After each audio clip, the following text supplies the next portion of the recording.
Welcome to ShortView Trading. This is your morning market hit for Wednesday, April the 22nd. What matters today for traders? Well, markets were soggy yesterday with the S&P 500 down 3.1% on the session for its second consecutive down day in a row, with the index rolling over from key Fibonacci retracement resistance levels and its 50-day moving average, which is also currently acting as a resistance level. With that, the Nasdaq was off more, 3.5%, which is unusual in recent trading sessions. All of which leaves the key question: are markets genuinely rolling over, or is this simply a 1 or 2 day wobble in their recent relief rally or renewed uptrend? Clearly, if you look at the S&P and Nasdaq charts, the price action's pretty impressive in recent weeks since the lows. It's a rapid retracement of losses. It's a strong uptrend. It looks as though it might well have legs. But of course, much of that is about the tech sector. And indeed, if you look wider afield, the price action and the charts look much less impressive. For example, take the small and mid caps, the S&P 600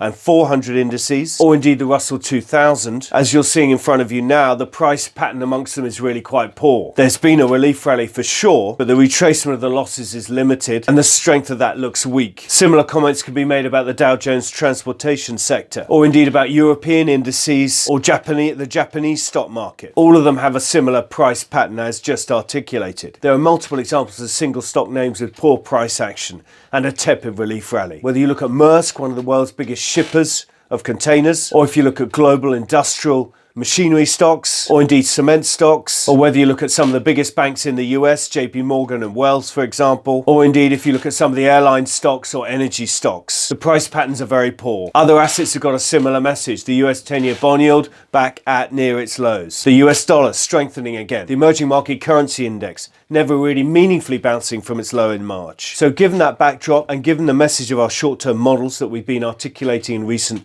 videos, that is, models that have been on sell and are rolling over from sell levels, added to which the extent of this relief rally is now 21 days and a normal relief rally lasts 17 to 26 trading sessions. There's therefore a strong argument that this market is topped out and is rolling over. For full detail on how we're playing this, please see today's daily rag available to subscribers and on the website. So what are we watching today? Well, as articulated in recent days, further announcements on the policy front, the price action and evidence of stress easing or tightening. Over and above that, key macro and key events are quite light today, although it is a continuation of US first quarter earnings and we'll be watching those closely. So that's it from us. That's your morning market hit for Wednesday, April the 22nd. Thank you for listening. Please do subscribe on YouTube, LinkedIn, Facebook and or Twitter. Simply search under ShortView Trading. Thank you for listening. Stay safe and trade well.